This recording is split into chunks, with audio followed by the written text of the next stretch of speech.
हिन वक़्तु ही जेको बहरिया टाउन या हिन वक़्तु जेको ही आसिफ अली ज़रदारी सिंध जे ज़मीनुनि जी कब्ज़ागीरियत जंहिंमें बंदूक बरदार नकाबपोश आर्मी इस्टेब्लिशमेंट भी शामिल आहे, पर उन सां ई बराबरि जेका लुत्फुर आसिफ ज़रदारी पंहिंजे गॉड फादर रियाज़ मलिक जे हथां सिंध जी कराए रहियो आहे ऐं असलूकनि सिंधियुनि जी तज़लीलूं ऐं उन्हनि जा ॻोठ ऐं उन सां गॾु असांजा तारीख़ी सक़ाफ़ती विरसा मिटाए रहियो आहे, ड्राए रहियो आहे, मेसारे रहियो आहे।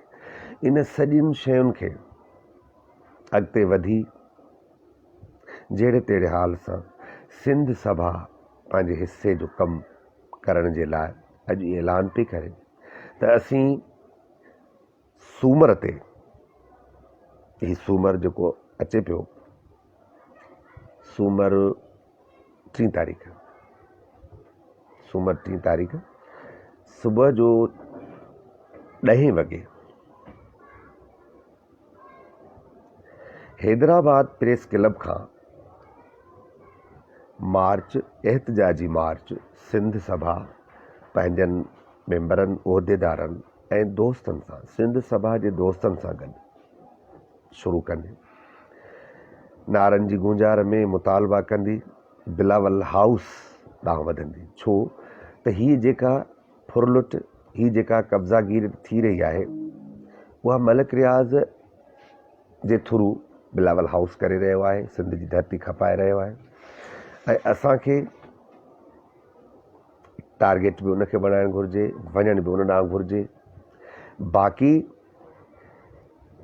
इहो जॾहिं शुरू थींदो मार्च त उनखे वधीक ॿिया उन में कहिड़ा स्टेप वठूं था इहो वक़्तु ऐं हालतुनि आहर असां अनाउंस कंदा हलंदासीं। छो त अल्टीमेटली सिंध सभा सम्झे थी त सिंध खे सवाइ जिदोजहद लगातार जिदोजहद खां सवाइ हिन घेराव मां नथो कढी सघिजे। पर अहिड़ा इन सॼे घेराव मां कढण जे लाइ असां इहो बि चवंदा रहिया आहियूं त हिकु मुकमल हिकु सघारी पार्टी जो हुजणु ज़रूरी आहे। पर हाणे हिन वक़्तु जॾहिं दुश्मन असांजे घरनि में ई न, अंगण में ई न, असांजे बेडरूम्स ताईं घिरी आयो आहे त असां हाणे वेही पार्टियूं जोड़ियूं, ऑर्गनाइज़ेशनूं जोड़ियूं, उन खां पोइ असां उथी ऐं वञी हिन खे मुंहुं ॾियूं, दुश्मन खे मुंहुं ॾियूं, ॾुखियो थी वेंदो। असीं जंग जी इहा पॉलिसी ते विढ़ंदा बि हलो ऐं सिखंदा बि हलो, तयारी वधीक कंदा बि हलो वारे हिसाब सां पंहिंजे एहतजाज जी शुरूआति था कयूं ऐं उन एहतजाज में अॻिते वधंदा हलंदासीं, सिखंदा हलंदासीं ऐं एहतजाज जे लाइ वधीक सगारे एहतजाज जे लाइ वधीक तयारी कंदा असां अॻिते हलंदासीं। कामयाबु थियणु न थियणु असांजो मसइलो न आहे, असांजो मसइलो आहे अॻिते वधणु, असांजो मसइलो आहे स्ट्रगल करणु। बाक़ी इहो चवणु त थोरा माण्हू मारिजी वेंदा, थोरा माण्हू कुझु बि न खटे सघंदा, ठीकु आहे, तव्हीं ॾांहुं आहियो, तव्हीं अक़ुलमंद आहियो, तव्हीं सीनियर अॻवान आहियो, तव्हां वटि पार्टियूं आहिनि, ऑर्गनाइज़ेशनूं आहिनि, तव्हां कमु कयो, असां तव्हांजे पोयां हलंदासीं।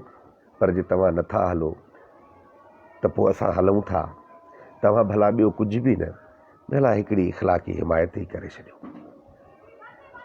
बसि इहो ई मूंखे चवणो आहे। बाक़ी सिंध सभा सूमर 3 तारीख़ ते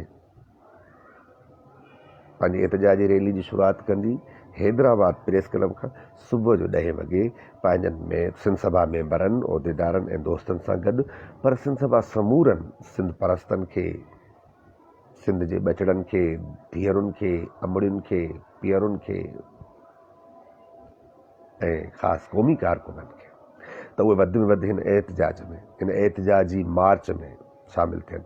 छो त हीउ एहतजाज फ़क़ति ऐं फ़क़ति बिलावल हाउस ते हलान आहे, पर हीउ एहतजाज असल में सिंध अंदरि उन माठ खे, सियासी माठार खे तोड़ण जो हिकु शुरूआति आहे ऐं उन ॾहकाव खे ख़तमु करण जी हिकु शुरूआति आहे।